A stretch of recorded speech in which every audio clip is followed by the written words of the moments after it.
Well, welcome back. This is Election 23, Road to the Beehive. I'm Mark Leishman. And now, time to take a look at what the Honourable Shane Jones had to say. Tim McCready is a business journalist, business strategy consultant, and with his background in science, he's worked with global corporates and startups in the agri sector, both here in New Zealand and overseas.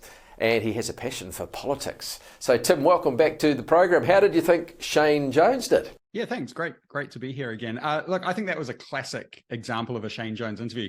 He was very relaxed, very sure of himself, and I reckon from some of the language that he used, he knows he's on the brink of coming back into Parliament.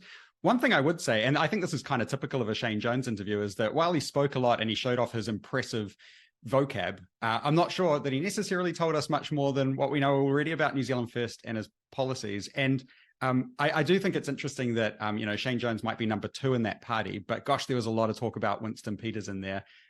So the blurring of that line between New Zealand First and Winston Peters, and are they one entity or are they separate? I think that came across pretty clear. Interesting, because I did mention that to him in the commercial break. I said, Shane, I hope you don't mind. I seem to be focusing a lot on Winston Peters. And he said, no, we're all in this together sort of thing. You can't separate them. No, well, you can't really. And I mean, is that the interviewer's problem, mea culpa, for not getting it out of him? No, I don't think it is at all. And I think, he mentioned himself during that interview that Winston Peters has advised his candidates to be modest and not make big policy announcements. So I think he stuck to his script that had been given from his party leader. What do you think of his social media, the campaign work he's been doing with TikTok, which, he said one of them has got 460,000 views or something. I mean, that's pretty extraordinary. I actually think that was probably the highlight of that interview for me, was when you mentioned, you said to him, one of your videos has had something like 300,000 views, and he gave you a very accurate correction to that and said, actually, it's had, 467,000. I like to imagine he was just checking that probably just before he turned up to the interview to see what his count was up to.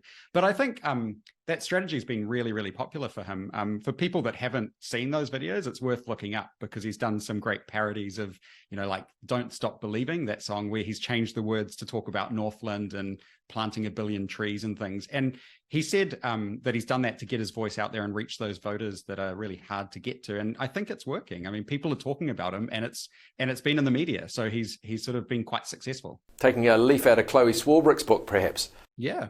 In fact, apparently he said it was his wife's idea. He had nothing to do with it. His wife, Dot, said, you got to do this. Let's go do it. So there you go. Yeah, she's been a great campaign manager for him. Absolutely.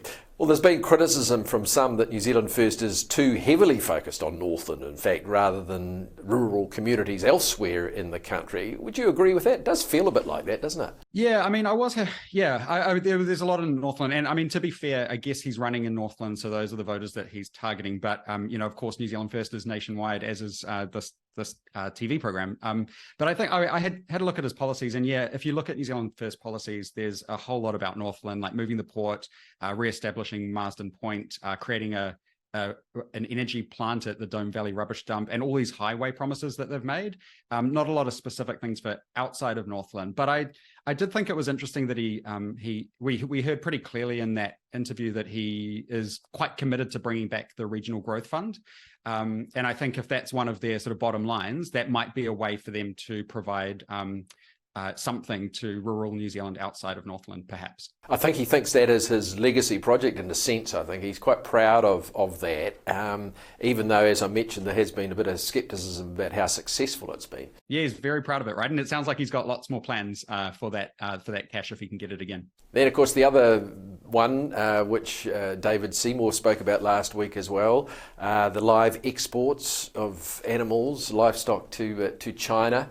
3 weeks on board the boat and stuff. He's quite determined about that too. Yeah, I think this seems to be one area that coalition, if that comes together after the election, is going to have no problem agreeing on, because we've got New Zealand First, ACT and National that all seem pretty comfortable and quite keen to bring that back. I wasn't quite sure I followed his logic when he, you made the point, what about the what it would do to the New Zealand brand. And he sort of said that, we produce food for 40 million people. We can always find someone to buy that food. And I think that that's true. And I'm not necessarily saying that bringing back live exports will damage the brand, but I think we've had this real push into the premium market, and it's those consumers that are looking at things like that. So I have no doubt that we'll be able to sell 40 million people's worth of food. But I think we want to really, if we want to drive up the value chain, then we need to just be careful about what people do think of us. Now, we had a long chat about ACT and whether New Zealand First could work, whether David Seymour and Winston Peters could sit around the table, even be in the same room, probably in the same city. Do you think we got a clear answer? Yeah, look, I think we actually did. Firstly, though, I think he talked about ACT quite a lot. He brought them up, talked about the fatal error that David Seymour made and how his polling's going down now. But I think he did give a clear answer. He said that if you have a chance to work together and deliver for those that voted for you, then you have to do it. And I think we've seen that sort of weakening position from all parties in that potential coalition over the last week say that they probably will work together. So yeah, I reckon they'll find a way to cobble it together and make it work. Well, Tim, great to chat with you as always. Thanks for your expertise. Really appreciate your thoughts. Great. Thank you. Election 23, Road to the Beehive. And thanks for watching. I hope you enjoyed the program, and we'll see you next time.